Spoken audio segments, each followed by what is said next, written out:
Hello, everybody, and welcome to this webinar. My name is Christopher Bosen. I work at the Improvement Service. I'm just here to help with the technical side of the webinar. With me in the room here at the Improvement Service, I have Hannah, Miriam, and Margaret, and we have Rebecca signing in from, where's Rebecca? East Lothian. East Lothian, yes, I saw that actually. If you have any technical issues, in trouble with the program, please use the question and chat box on the right-hand side, and I will try and help out while the webinar is going on. We are going to have a short Q&A at the end of the webinar. We're going to do the presentations first, so if you have any questions for any of the presenters, please use that chat box as well, and I'll pass them on to the presenters when we get to the end. Hopefully we'll have enough time with all these presenters. I'm going to hand over to Hannah now, who's going to introduce everybody and get us started, I believe. So thank you very much. Okay, thank you, Chris. Good morning. As Chris said, my name is Hannah McCulloch and I'm the National Coordinator for Local Child Poverty Action Reports here at the Improvement Service. I'm joined here by Miriam McKenna, who leads on the Fairer Scotland duty with the Improvement Service. We have Dr Margaret Douglas from Edinburgh University and Rebecca Spillin from East Lothian Council. So today we're going to be looking at the Fairer Scotland duty, where that fits within the wider context of integrated impact assessments. And as if that wasn't enough to be getting on with, we're also going to be considering where the Child Poverty Scotland Act and particularly the duty to produce local child poverty action reports fits within all of that context too. So as I've already said, my role is to coordinate work and to support local authorities and health boards around child poverty. For those who aren't familiar with the legislation, under the Child Poverty Scotland Act, local authorities and health boards are obliged to produce annual reports highlighting what they're doing and what they plan to do to address child poverty, and in particular to contribute to the Scottish Government's ambitious targets to substantially reduce child poverty by 2030. And the first round of those reports were published in June this year.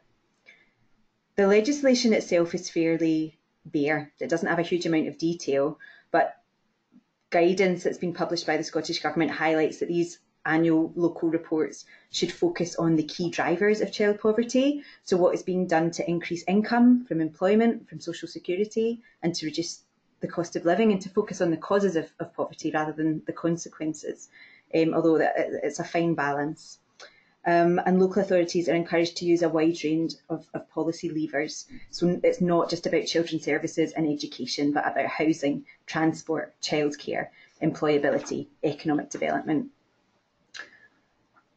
Of relevance today particularly is that the reports must also highlight what's being done to remove barriers that individuals with protected characteristics face in relation to child poverty as a result of those characteristics, and also to highlight what has been done to ensure priority households, and that's those households that are at highest risk of child poverty, are being given particular consideration. So that's lone parent households, households in which someone is disabled, ethnic minority households, households where the mother is under 25 and the main carer is under 25, households where there's a baby under 1, and households with 3 or more children. So there's a big overlap with the protected characteristics there as well. So while my role is almost entirely focused on that child poverty duty, I'm really sharply aware that that duty doesn't exist in a vacuum, and that public bodies and local authorities and health boards in particular are subject to a plethora of related duties stemming from the Community Empowerment Act, the Education Act, the Islands Act, the Human Rights Act, the Equalities Act, and all touch upon or are concerned in some way with reducing socio-economic inequality or its consequences. And all of these duties have the potential to complement and support each other. So the one I want to touch upon a little bit more before moving over and passing this on to the real experts is the Fairer Scotland duty.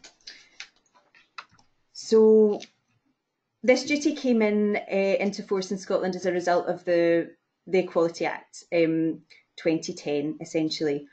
And it applies to a listed and quite extensive range of public bodies in Scotland.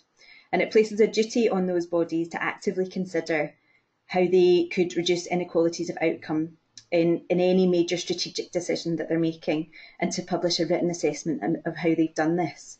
So it goes far beyond the increasing income and reducing outgoings for specific household types that the Child Poverty Act is concerned with. It relates to inequality of wealth and property and deprivation and place, and relates to outcomes beyond money. So life expectancy, crime, education for everyone, not just households with children. So from a very child poverty centric point of view, from a very narrow point of view, I think the Fairer Scotland Duty can be seen as a useful tool to help local authorities and health boards do more to tackle child poverty. In what sense? I think it can sometimes be a struggle for those leading on tackling child poverty locally to involve and engage bodies to whom the child poverty duty doesn't apply. So community planning partners that don't see themselves as necessarily having a role. They do have a duty, however, to tackle poverty and inequality through strategic decisions as a result of the Fairer Scotland Duty. So it can be an important hook, an important lever in those discussions. Similarly, it might be that certain disciplines or departments within the local authority or health board are proving difficult to engage. Child poverty is sometimes viewed as within the gift of children's services, income maximisation services, education, but not necessarily as being the problem of housing or transport or at a corporate level where big budgeting decisions are being made. And the Fairer Scotland Duty is a way to bring those concerns more forcefully to people's attention, and it kind of bakes in the need to consider socio-economic inequality into the decision-making process. And opens doors to make sure child poverty is being considered there too. And in fact, in the first round of child poverty, local child poverty action reports, we did see some local authorities making a commitment to ensure that the Fairer Scotland Duty was used in a way that gave express and particular consideration to child poverty in all strategic decisions. So that's worth being aware of. And lastly, the Fairer Scotland Duty and that duty to have a written assessment could provide a useful source of evidence and information for those who are writing and planning locally around child poverty, documenting where and how poverty and inequality is being taken into account. And similarly, evidence from local child poverty action reports might usefully inform Fairer Scotland Duty assessments. So I think there are links that need to be drawn. The wider question for today, I suppose, is where does all that fit within the wider context of integrated impact assessment? And honestly, I don't know. So that's why I'm so pleased to have Miriam and Margaret and Rebecca all here today, who have more might have more information and more insight on that.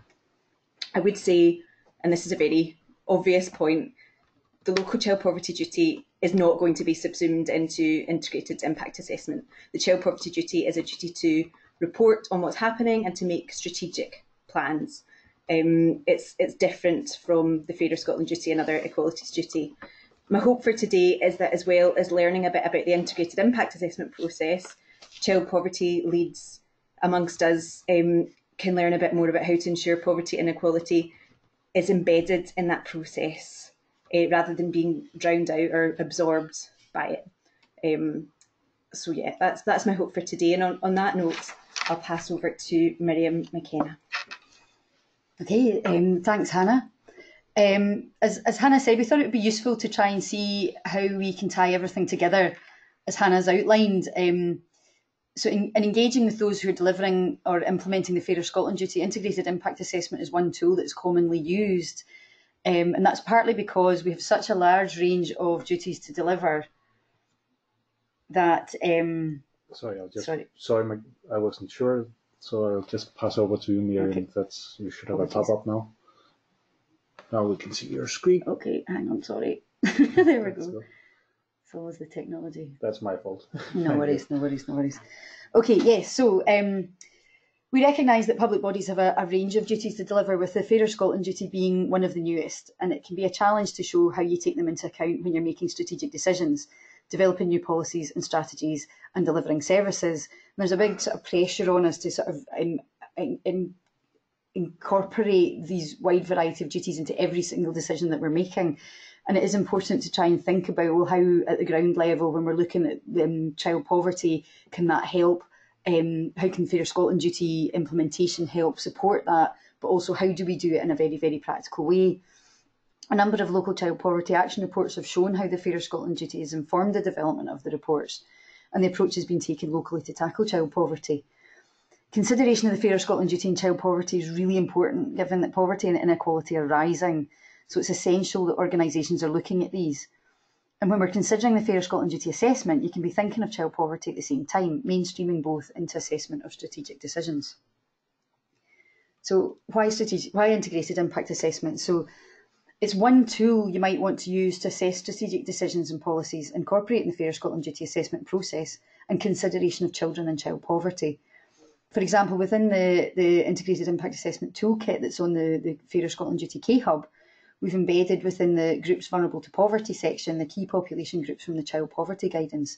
But also with some help from Margaret, we've also got a list of the UNCRC determinants as well to help us think about children and child poverty from that perspective as well, and from a human rights perspective.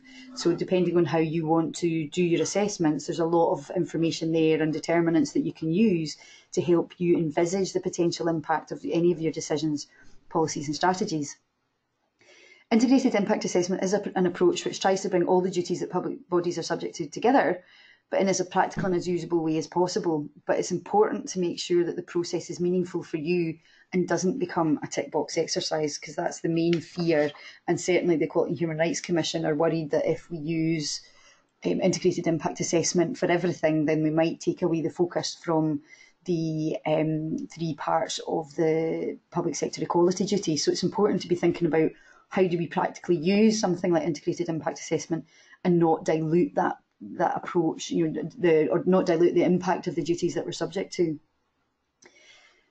So, as Hannah said, there are links between child poverty work and the Fairer Scotland duty, and some areas have shown how the Fairer Scotland duty informs their local child poverty action reports, and Rebecca is going to outline what East Lothian have done in this respect.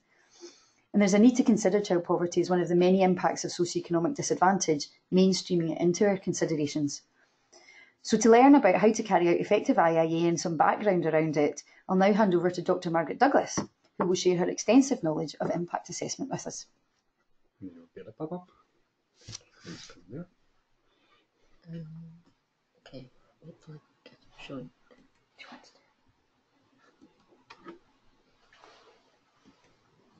Okay, thank you very much, Miriam. Thank you very much. I'm Margaret Douglas. I work in Edinburgh University and I chair the Scottish Health and Inequalities Impact Assessment Network. And our network exists to promote and support health impact assessment, but also health within other forms of impact assessment. And that's really the context for the work I'm going to talk about on integrated impact assessment. It goes without saying that child poverty and poverty generally are very, very significant determinants of health, so they are issues that we would be very concerned about within health impact assessment in any case. So within this few short minutes, I'm going to talk a little bit about the rationale for integrating different forms of impact assessment. I'm going to say a bit about some of my experiences of integrated impact assessment and just finish with a few reflections. So starting with the rationale, the main rationale really relates to what Hannah said earlier about all the many, many duties that public authorities have. And what is on the slide shows the range of different forms of impact assessment that a Scottish Government policymaker might have to do on a single policy. And it's not really surprising looking at that they might feel really quite overwhelmed about having to do all of those different impact assessment processes. Looking at these from a health point of view, almost all of those are issues that I would consider to be relevant to health. They're nearly all health determinants, and there's often a lot of overlaps between them. There's obvious overlaps between equality impact assessment, Fairer Scotland, human rights. All of these things to me are about broader health, but actually there's overlaps within them more directly as well. But also there may be conflicts between them. So the recommendations arising from a business and regulatory impact assessment, for example, may conflict with recommendations that arise from an equality impact assessment or a human rights impact assessment. And if all of these are carried out as separate processes, it's not altogether clear how that conflict might be resolved. And then secondly, considering all of these different issues together and considering their impact on the well-being of people as one integrated impact assessment makes perfect sense when you consider the National Performance Framework, which makes it very clear that people's well-being at the centre of the framework is influenced by all of the other outcomes. And so I think for those reasons, it's that are shown on the left-hand side of the slide here, it makes perfect sense to try and integrate all of the different forms of impact assessment that policymakers might have to do. On the right-hand side of this slide, there are some potential disadvantages to that. So we may be concerned that each single issue might receive rather less attention and be addressed superficially if we're trying to consider all of those different issues within one impact assessment. It's also the potential that by adding more stakeholders and more different kinds of evidence, it adds to the work of the impact assessment. But I think that really is outweighed by the fact that we're only doing one process rather than multiple processes. A more significant issue, I think, is the potential clash of values. The values underpinning, for example, business impact assessment might differ from the values that underpin, for example, human rights impact assessment. And I think the most significant barrier to integrated impact assessment is that each form of impact assessment has some people who have worked very hard to develop a process that works, that really makes explicit the impacts that they're particularly concerned about. And not surprisingly, they're quite reluctant to change their process or change their template. And that's often the first issue to try and address when integrating different forms of impact assessment. So when trying to integrate assessments, we need to consider the different processes, the tools that are used, and the kinds of evidence that are deemed to be valid in different policy contexts. We need to think about the framing of impacts, what I would often call a health impact. Other people might consider to be a human rights impact, and those are both valid frames. They're just different ways of looking at the same issue. And finally, we need to consider the values underpinning impact assessments. And we also need to consider the breadth of the impact assessment. So all impact assessments are about creating better policies, and they aim to identify unintended effects of a policy proposal. Equality impact assessments tend to focus on populations that may not be able to access or achieve the intended outcomes of a proposal. Not always, but that tends to be the main focus. Whereas others, for example, health impact assessment or human rights impact assessment, will usually consider a much broader range of unintended outcomes. So I'm going to move on and say a little bit about some of my experiences of integrated impact assessment. And the first one dates back almost a decade now. I was seconded to Scottish Government for a couple of years part-time to work on a recommendation from the policy document Equally Well, which made a recommendation the Scottish Government should develop integrated impact assessment with a strong focus on health inequalities. So I did a mapping of the impact assessments that Scottish Government required at that time, and there were fewer than there are now.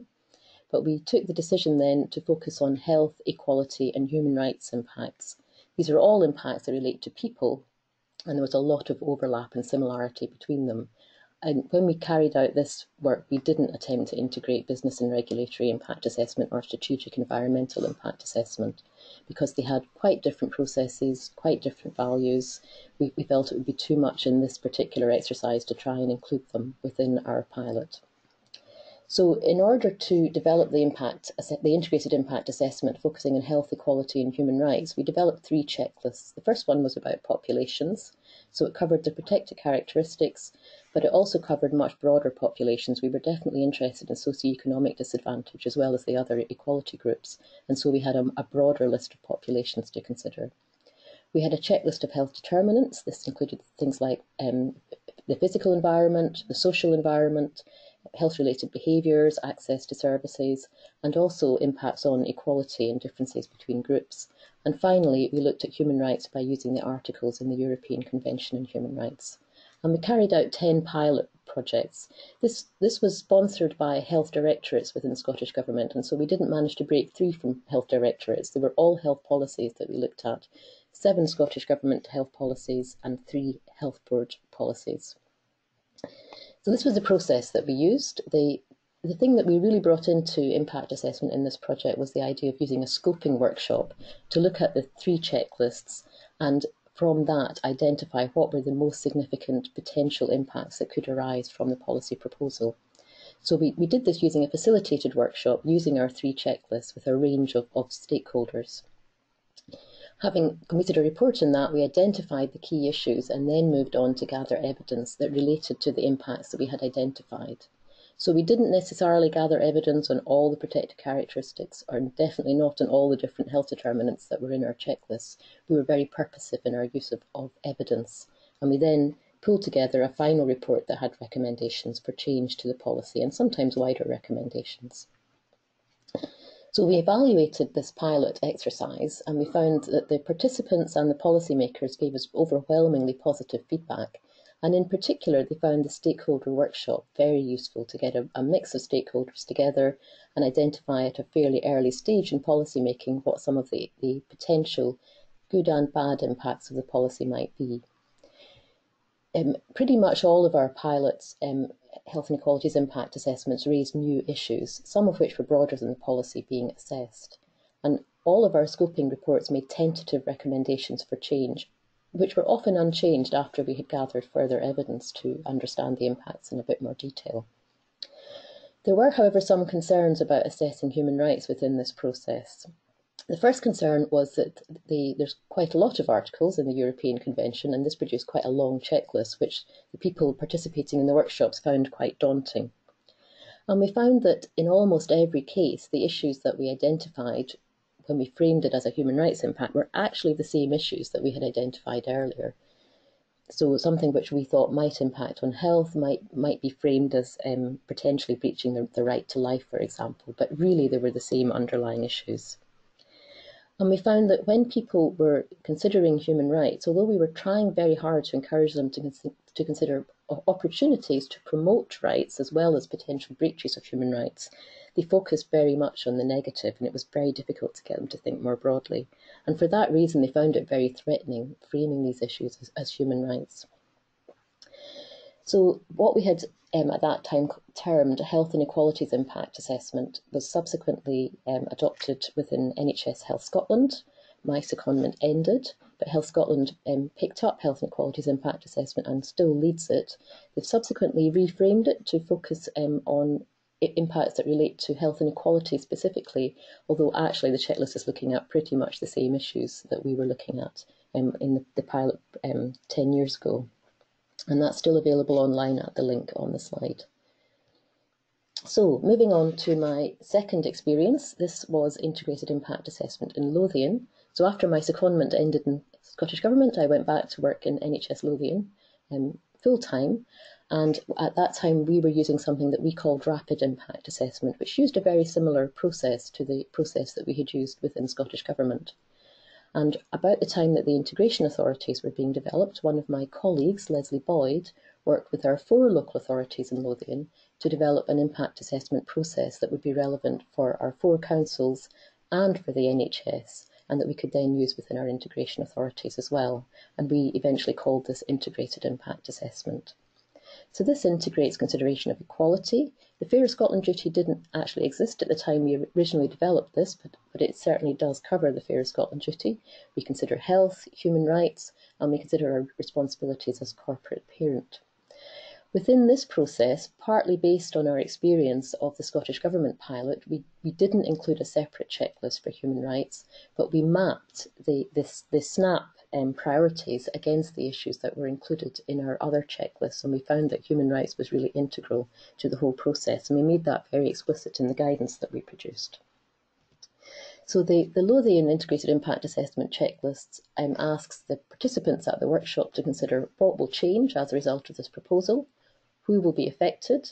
We then consider our list of populations, which includes the ones on the slide, and we then consider determinants under these headings, and there are a set of different determinants as prompts for the discussion under each of these headings of equality and human rights, environmental impacts and economic impacts. So the process in Lothian looks a lot more complicated than the Scottish Government process that we had used earlier. But the main difference was that in the Scottish Government process, we held the stakeholder workshop right at the start, and we then gathered evidence.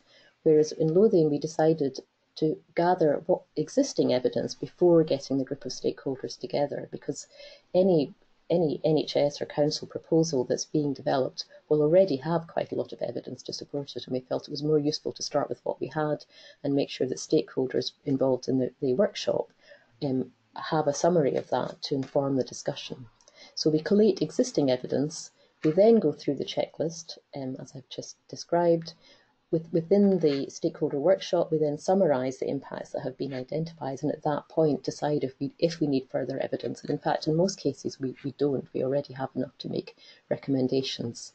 We then complete a summary report with an action plan, which gets signed off and submitted.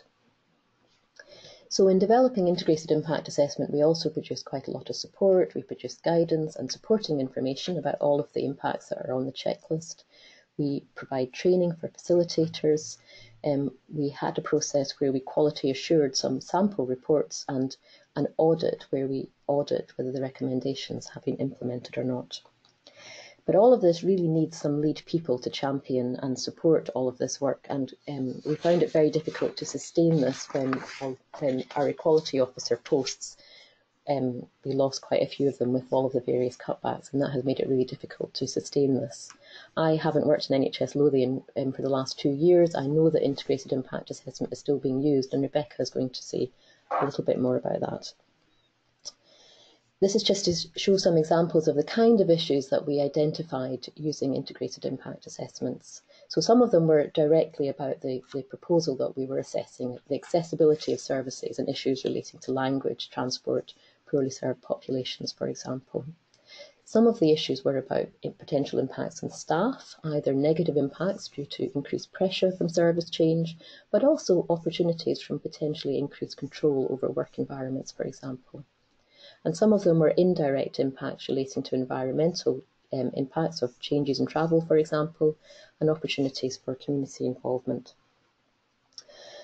So that was integrated impact assessment in Lothian. The final experience I wanted to say just a little about was an example where we integrated very explicitly children's rights and wellbeing into the same process. And I was asked to help facilitate the scoping for a joint impact assessment within Scottish Government that was using the Health Scotland Health Inequalities Impact Assessment tool, but they wanted to very explicitly consider children's rights and wellbeing within that.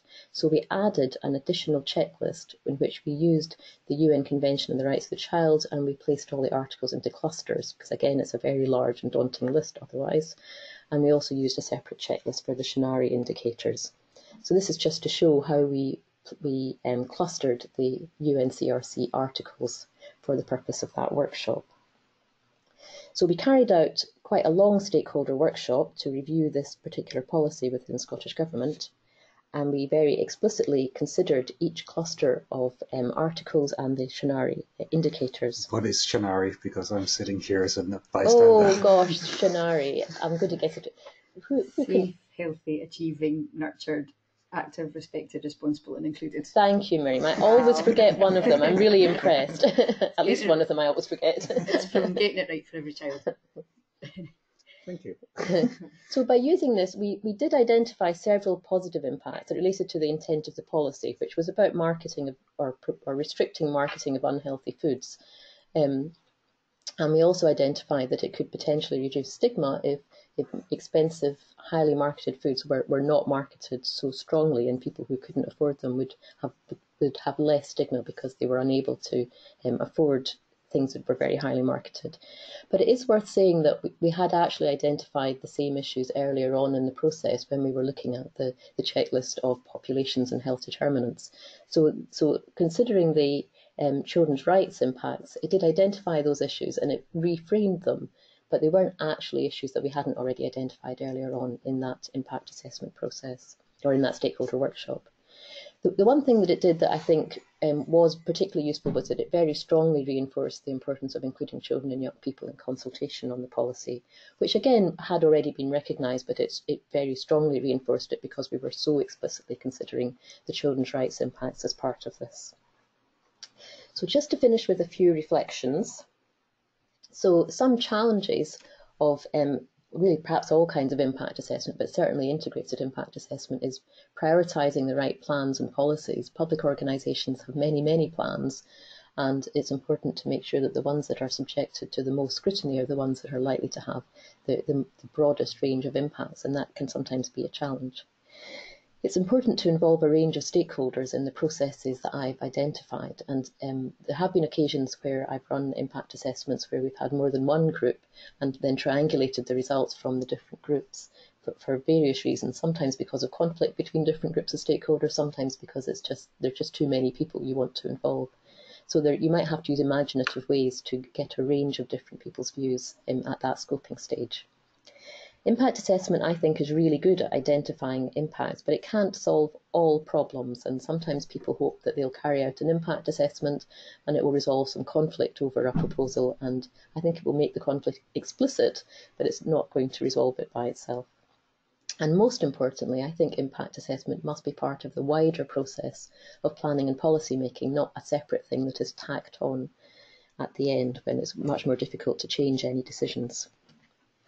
A good impact assessment, I think, involves constructive and challenging discussion. I do think involving stakeholders is absolutely critical. It shouldn't be something that one person is left to work on all by themselves in an office somewhere. My observation is that involving stakeholders means you get a much broader and deeper consideration of the potential impacts of any policy. So having that constructive discussion is really important. I think, as I've said earlier, you can frame the same impacts in several different ways, and I'm not particularly fussed about which framing you want to use, but use the framing that makes sense to the people who you want to influence and who you want to implement your recommendations. I think it's important to use evidence purposefully and proportionately. I've seen many impact assessments in which all sorts of evidence is gathered together that doesn't really relate to the proposal that's being assessed. And the value, I think, of the process that I've described is that you're using evidence much more purposefully to understand the impacts that are identified. And finally, I do think it is important to think beyond the intended objectives of any proposal to the wider impacts of the policy, and that should be part of the purpose of impact assessment. If you're interested in knowing more about our network, Shan, that's the link to our website. We have a lot of guidance document for health impact assessment and also documents that show the links between health and quite a wide range of policy areas. Thank you very much. I will pass over back to Rebecca, I believe. So I've just unmuted Rebecca. Can you hear us? I can hear you. Hello. Hello. I will hand it to you now. Thank you. Okay, I'm just hoping that. And I'm gonna mute us here at this end for a little while you're on, so we can see. Okay, I hope everyone can see my slides now. We can see them. So great. Well, thank you very much for the opportunity to share our experience here in East Lothian with you all this morning. I have called my presentation this morning "Supporting Good Decisions," and this very much comes from a perspective of a policy person who sits within a corporate policy team. And for us, it makes good sense to use our impact assessment and use evidence and service user feedback to inform how our decisions are made and how we plan our services. However, the frontline experience of those developing services is often quite different to that. And we need to realise and support our colleagues who are in a different position to us as we develop our services. So very much from a policy point of view, we view impact assessment as really essential in terms of planning and developing policies that really are about meeting the needs of our diverse communities, and especially those who are known to have poor outcomes in our communities as well. East Lothian is the fastest growing local authority in Scotland, and we know and expect our communities will become more and more diverse over the next few years. And there's a challenge in that for us to make sure that we're kind of looking ahead and almost predicting some of that diversity and what that will mean in terms of our service delivery. Very importantly, and quite often a good motivator for more senior managers, is around our legal requirements under the Equality Act to undertake impact assessments, but also really tapping into the core values of us as public servants and our values around being a corporate parent, and an emerging and growing commitment to sustainability and the impact of kind of unsustainable development on our more vulnerable communities as well. And East Lothian Council has just recently declared a climate emergency, and we can see increasing interest and involvement around climate change agenda, and I think that's something that's growing for us as well. Really importantly for me, as a person who leads on equality and on child poverty, is really to help services to challenge themselves and think really if they're doing enough to challenge inequality and poverty, and to think positively about how our work contributes to promoting and protecting equality and human rights. And I think this is really key to our work around equalities, is to move away from something that you have to do or that is quite negative, into thinking about those kind of common values that we have around reducing inequality and tackling poverty. So that's our starting point in terms of this work. As Margaret had already said, East Lothian Council were involved in the original work with Leslie Boyd and Leslie Crozier to develop an integrated impact assessment. And that was really successful in bringing those kind of key agendas around poverty, inequality and health inequality together. And we further developed that in 2016 and implemented that in East and Mid Lothian Council, looking more at the protected characteristics, looking at poverty and the economy, and looking initially at environmental impact. And I'll come back to talk about that a little bit more. For us, integrating the impact assessment process has been very beneficial, most of all in terms of developing a shared understanding between poverty and inequality and those who are vulnerable to living in poverty or close to poverty. Importantly, it meant a reduction in paperwork. We don't have separate impact assessment processes and the requirements to publish those. But it's also allowed us to develop some shared training on topics related to reducing inequality, both face-to-face and online. So coming forward to 2019, and here I just wanted to show you the kind of framework of poverty work that we undertake in East Lothian. We have a council and community planning partnership overall objective around reducing inequality within and across our communities. In East Lothian, some of our ward areas have a significant disparity between affluence and deprivation, and that's a challenge for us to make sure that those living within those communities have the same opportunities. So you can see within our framework here, we've got our work at local level through our local area partnerships, but also our high-level plans around our equality plan, our child poverty action report, our health and social care plan.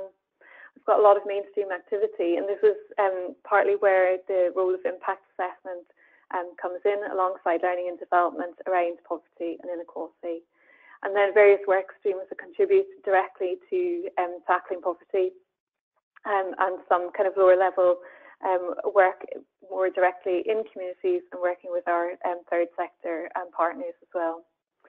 So much of this framework incorporates the recommendations of our 2016 Poverty Commission report.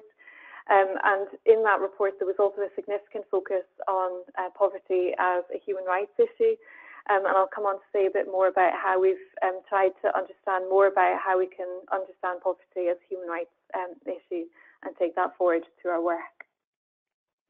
Importantly for us, in terms of looking at our work around child poverty action plan and thinking about how we would implement the kind of quite specific requirements of the Act, but also recognise that actually the broader work that the Council undertakes has a really important part to play in reducing child poverty. And so within our child poverty action plan, there's a specific action around ensuring that child poverty is considered as part of the decision-making process.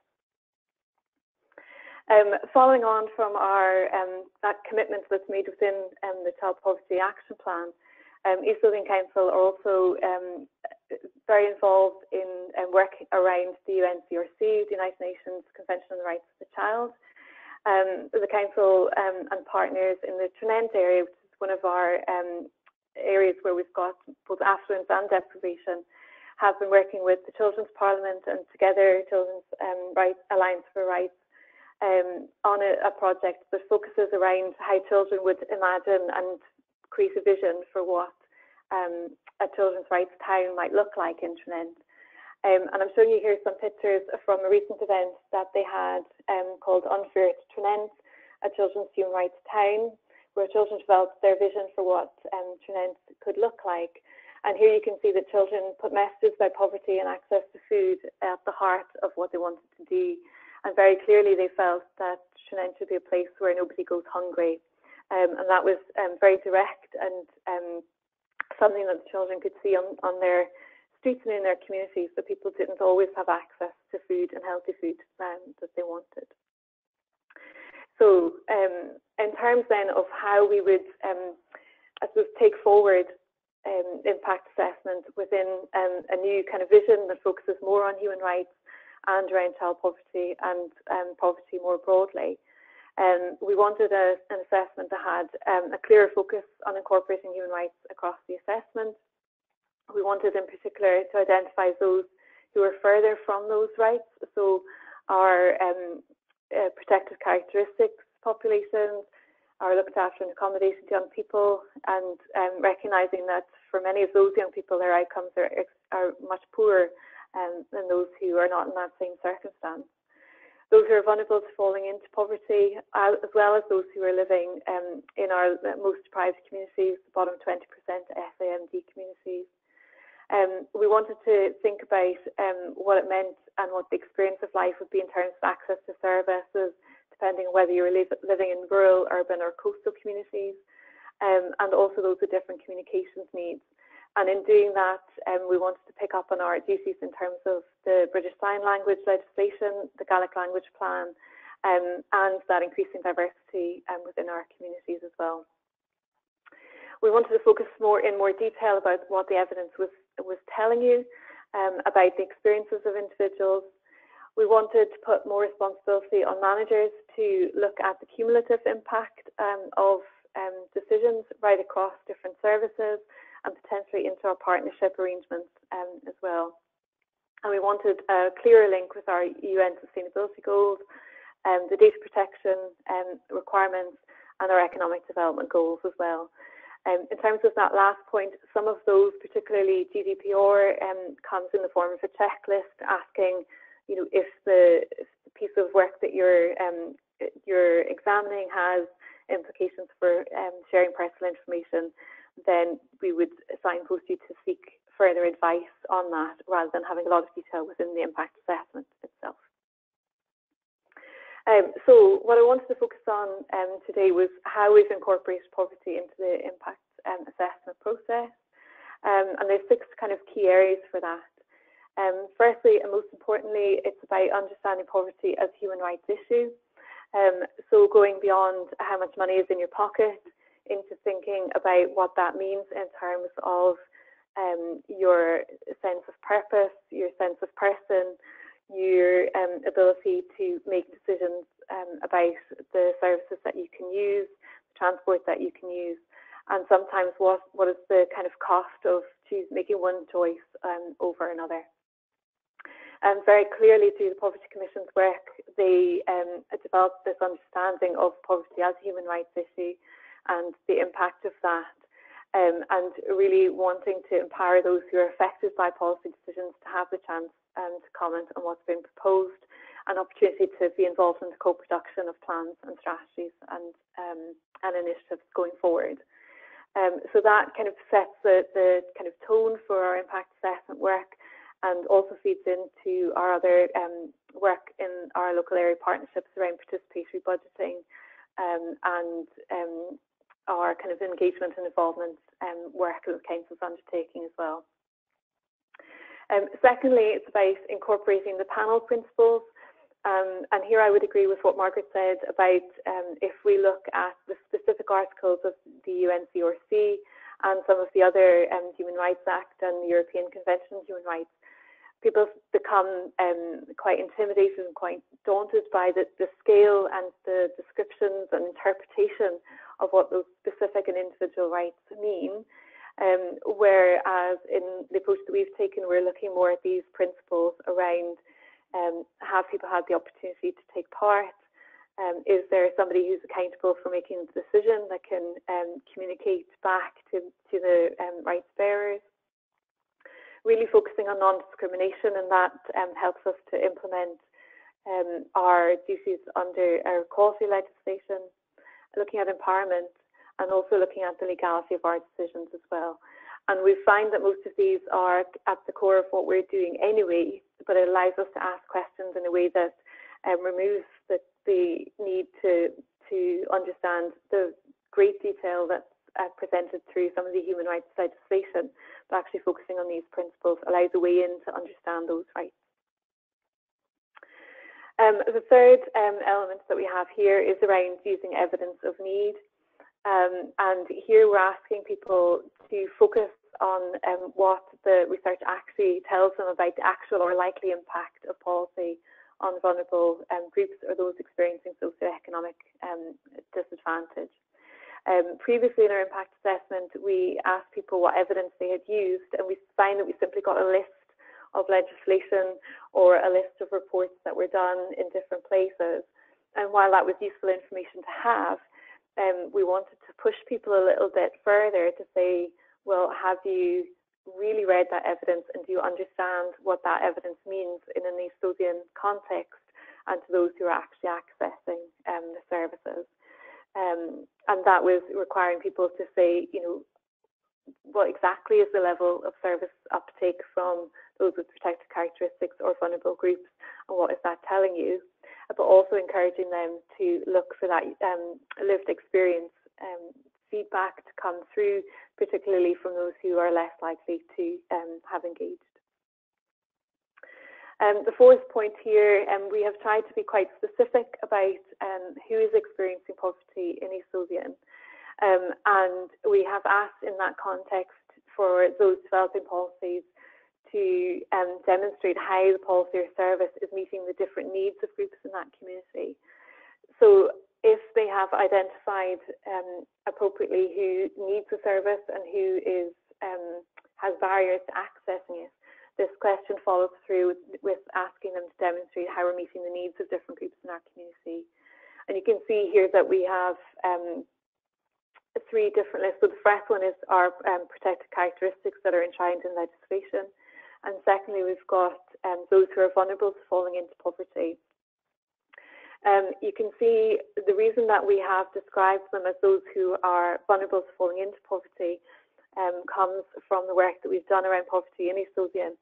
And quite often we find that those who are living in fear of poverty, or those who are quite close to falling into poverty, it gives recognition to the fact that poverty isn't static within the county, and quite often people move in and out of poverty over their life cycle, or even over quite short periods of time, depending on the circumstances that they're living in. So here we've described those as vulnerable to falling into poverty. And you can see here that we've picked out some of the groups that are also included within our Child Poverty Action report, and making that link very clear to families living in poverty and to child poverty. And we've also included within here our geographical communities as well. We've got quite significant coastal areas, and we find that public transport in those areas can either be very expensive or not very accessible. And we also have issues and experiences of fuel poverty that differ quite significantly between our rural and urban and coastal communities. And we can update that information based on the results that will come out of the next round of the SIMD also. So here, just to recap, we're very much focusing on how the policy will meet the needs of the different groups within what we've described here. And these lists aren't exhaustive, so if there are others who are being particularly targeted by an initiative, then obviously people can describe that as well. The fifth area is linking to key social policy objectives, and this is an area that we find is particularly important within our impact assessment, and we have looked at the global goals and sustainability goals in linking this to this kind of broader area of work. What I'll say about this area is sometimes for people who are have very good intentions in terms of developing policy that is broadly beneficial across the different community groups, but maybe doesn't target any of the equality groups or the groups living in poverty particularly, they find that this section helps them to articulate what they're trying to achieve, and can sometimes mean that they go back to consider more in detail how they can enhance that positive impact for communities that are less likely to benefit from that initially. So this is an area where we find people, I think, begin to unpick what the positives they're trying to achieve are. So we've divided that into the first section, which looks at equality and human rights. And again, here we've tried to pick up the general GC in terms of the Equality Act, but also some of those principles, those panel principles that I spoke about earlier, in terms of preserving dignity and self-respect for individuals, giving them the opportunity to participate, and giving them control of decisions that affect them. One of the key areas for us in terms of our work around communities is building community resilience and community capacity, and that support network within the community. And this is an area of our impact assessment where we often find quite a lot of input from services, as that's one of the things that they try to do. Within the section as well, we have a particular area around reducing poverty. And here we focused on some of those really key issues in terms of both child poverty and poverty agenda more broadly, and linking into some of those key work areas that we saw in our framework around poverty work earlier. So included in here is activity around income maximisation, supporting those who are looking to enter or remain within the workplace or progress within the labour market, picking up on things such as our commitment to a living wage, fair employment practices, procurement issues arise through this section as well. And importantly for lots of our services, reducing the costs of taking part in activities and opportunities and reducing the cost of living.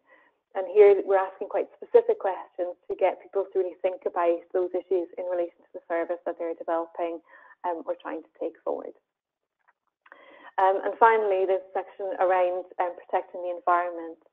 And this is all about looking at our commitment to climate change. Previously, we looked at environmental impact assessment, and we found that for us this wasn't the place to include that kind of level of decision around whether an impact assessment for environment was needed. However, in our guidance, we've kept that as a signposting issue to say, if you're finding that you have significant environmental issues, then perhaps you need to look in more depth at that as an issue and follow the statutory guidance around environmental impact assessment. However, we felt that it was important to have an element that looked specifically at environmental impact within our integrated impact assessment. And we have worked closely with our colleagues in our climate change department to make sure that they're happy with what we've included in here and to get their support and advice when impact assessments come through, that these issues have been covered appropriately. Cumulative impact is again something that was coming through very strongly from our Poverty Commission, and one that is really important when we're thinking about human rights and thinking about poverty as a human rights issue, and has particular implications for children, I think, living in poverty. And that is really about understanding the impact of the decisions we make across different service areas, particularly important when we look at decisions around budgets and what that means in terms of reduction in services, and particularly issues for women and children that arise as a result of public sector cuts and health inequality. It's something that we feel is really important that we include those with lived experience of poverty when trying to understand those cumulative impacts, and also is not always the easiest to understand if you're sitting within a particular service area or within a policy team. And really we need our senior managers to have responsibility to consider that based on their level of interaction across services and greater understanding of the cuts that might have taken place more broadly across the organisation. This is a challenge for us, and one that we're looking to develop more further about how we can use the impact assessments that are coming back into us more regularly to try and identify where those cumulative impacts might be coming. And a really big challenge for us is to develop this further across our partnership models as well, to try and encourage partners to share information about the costs and decisions that they've made, and see if we can identify what those issues might be. So in 2020, we're looking to really roll out our integrated impact assessment using our new model. We've got quite a lot of learning to do around making sure that people really understand poverty and how poverty is experienced in East Lothian, both for families, children and individuals, and to continue to develop that understanding of poverty as a human rights issue. Added to that, we've got a lot of work that we are doing around the United Nations Rights of the Child and what that convention will mean in our services. We're looking for the IIA process to help us to achieve what the requirements of what a new model of UNCRC incorporation will look like. And we feel this will be a model that will help us to be prepared for any new requirements or legislation that comes forward. So a lot of learning for us to do across the organisation and with our elected members and our management team. We need to think about our use of IIA across our partnerships and with our partners. And we need to continue to do that quality assurance aspect of our IIA that Margaret described earlier. And again, not always easy to do given reductions in our policy teams and the number of people who are in a position to help us to do that kind of quality assurance, but something that we feel is really important to do. So that's all I wanted to share with you today. I hope you find it interesting, and happy to answer any questions as we go forward. Thank you very much, Rebecca. I'm just going to say we are coming up to 12 o'clock in 1 minute, and we do have some questions. So thank you, everybody, for attending. We will continue for another 5, maybe 10 minutes, but we won't run any longer than that. So I hope you have time for it. And we are going to share the presentations and the recording of the webinar through an email to all of you with links, but also through the Fair Duty Knowledge Hub group and the Child Poverty Local Action Plan report group. It is a very long name. We'll put it in the email to worry. Thank you very much, Rebecca. We did have some questions coming in. So there was one particularly for you here. Well, it's also for Margaret. How long does this process take, and how do you decide which plans and policies to carry it out for?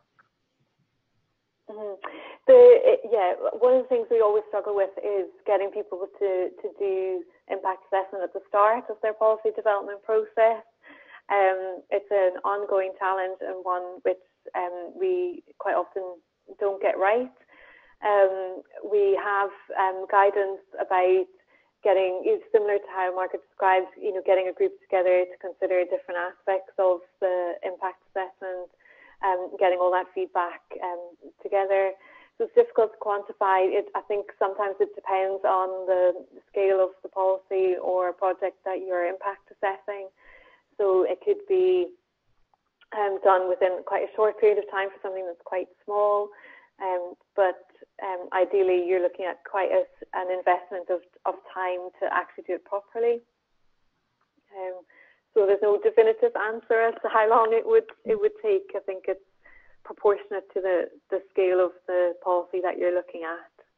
I think Margaret had something similar. Yeah, just to agree, really. I think it's very much about being proportionate. So the stakeholder workshop probably takes 2 hours, maybe 3, if it's a very complex policy, and then writing that up. So that's the sort of short bit of it. And then it's about using the evidence fairly purposefully. So you gather the evidence you've got already in advance, as we've talked about, but the further evidence that you look at needs to be proportionate. So the process needs to be adapted to the scale of the proposal and the scale of the impacts that you've identified. Thank you. For both of you, I'm going to combine a couple of questions. So what stage should the integrated impact assessment be carried out at? If it is to help shape policy, this should be done at the outset as ideas and policy is being developed, but it is sometimes difficult to make an assessment of something which is not clearly set out until a draft document is available. And then in relation to that, is there guidance flowchart on who is responsible for integrated impact assessment at every level? Yes, yeah. Within our guidance document, there is a kind of a flow chart of the process and where decisions need to be taken. In terms of when it should be done, I would always encourage people to use the impact assessment almost like a checklist to say, what issues do I need to consider at the outset? What information do I need to gather? So that you're looking at those key groups as almost like a checklist to say, have I got enough information to make a start? I think policies and practices rarely come out of thin air. There's usually maybe a legislative requirement or some kind of practice or policy that's already in place that gives you an idea of what your intended outcome is, so what you're trying to achieve.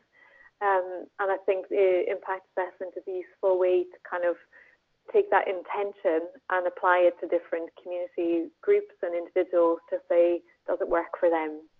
And if it doesn't, maybe you need to rethink it or think about what the barriers might be and how you could remove those barriers for those who might want to be part of the initiative or the policy.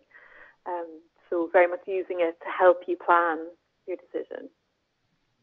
Margaret, do you have anything to add here? Yeah, I agree. The wrong time to do an impact assessment is after the decision has been made. So it needs to be done early enough in the process that you can inform decision making.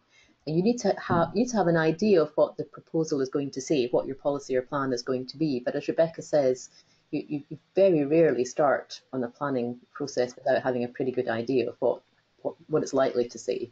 So I think earlier rather than later. And you can revisit things if you have to, but you want to have enough time to embed your impact assessment into your planning process, not do it as an add-on. Is there still a place for rapid impact assessments, e.g. to determine if a full integrated impact assessment is needed? Margaret? I think it comes back to what I said earlier about being proportionate. So we wouldn't call them rapid impact assessments anymore, probably, although people quite like that name because it sounded not very threatening. But I think the integrated impact assessment process is designed to be flexible and proportionate. So if you run your stakeholder workshop and you gather their existing evidence and the recommendations are very clear from that, you don't need to do any further work. But if it's clear that your policy has wide-ranging potential impacts and there's a lot of uncertainty about that, then you need to gather a lot more evidence and understand them a lot better. So it's very much about proportionality. A question is the concept of intersectionality built into the integrated impact assessment process. I guess that relates to something about listing other things like BME or disabled people of actually thinking around the whole concept of. Yeah, I mean, both of those will be considered in the. I think Rebecca showed the list of people who are vulnerable to falling into poverty, but there's also a list of protected characteristics. So we will routinely consider all of those groups within the integrated impact assessment. And one of the values of doing an integrated impact assessment rather than looking at all of these different potential impacts in separate processes is that you do bring it all together. So it's very good, I think, for looking at intersectionality. It does rely on people within the workshop to not silo their thinking and think about, I don't know, age in one thought and then in the next thought think about, I don't know, religion or belief, one of the other issues. You need to understand that people will be in multiple different groups. And I think that is the value of having the workshop where you have that constructive discussion, that you can bring that out. So that sort of ends the questions from outside. Do you have a last question or something you want to share, Hannah? Gosh, there's been so much covered. I suppose what I'm interested in is Margaret and Rebecca's perspective on, I don't want to use this word, but the impact the impact assessments have. I mean, do you routinely see evidence that going through this process results in a different outcome or results in, if not just a change to the specific decision, then wider policy within an organisation being impacted? Do they make a difference in your experience, I suppose, is the question. My experience is yes. I mean, sometimes you do an impact assessment and you don't identify anything that hasn't been thought of already, and you don't have any specific recommendations to make. But quite often in an impact assessment, particularly when you have the stakeholders around the table, you can almost see light bulbs coming on and people think about issues that they really hadn't thought about before.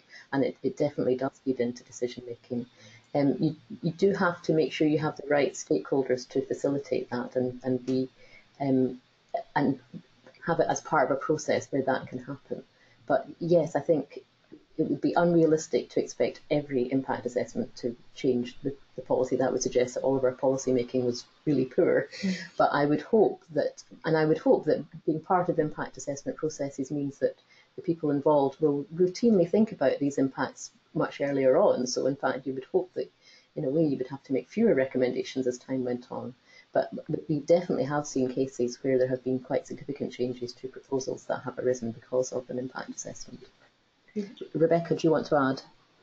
Yeah, I would agree with that. I think for me, integrated impact assessment or any kind of impact assessment is very much reliant on the knowledge and understanding of poverty and inequality within an organisation. So the more that you invest in that understanding and give people the skills and information they need to understand, that there are children living in poverty, for example, in East Lothian, and what that experience is, then I find that by the time they've finished the impact assessment, quite often they're not revealing lots of negative impacts, and that's because they've maybe thought about it early enough in the process that they've already addressed what that barrier might be or that understanding. And if not, it can be a case of people coming back and saying, well, I don't have any information about the BME's community health needs, for example, and I need to go and find that out before I can take action. So for me, it is very valuable, but you also need that investment in the learning and development to give people the understanding of the issues in the first place. So, yeah, you need that skills first, that knowledge first as well. Thank you very much, Rebecca. I think we have to finish now. Sorry, I'm sure you could actually answer a lot of more questions and ask a lot of more questions. Yeah. Miriam, do you have anything at the end here? Nothing. Hannah? No, that's it. Just to say thank you to everybody who's been involved in this, and particular thanks to Rebecca, who flew back into the country this morning and has managed to give her presentation. But really thanks to everybody. It was really, really, really interesting. Yeah, thank you. Thank you. Thank you very much. I'm going to end the webinar. If you have any further questions, please feel free to ask them in the two knowledge hub groups that we mentioned earlier, the Fair Duty and the Local Action Child Poverty Report K-Hub group. You'll get the links to them afterwards, but feel free to ask questions there. And I hope you have a good day from here on. Thank you very much. Thank you. Bye.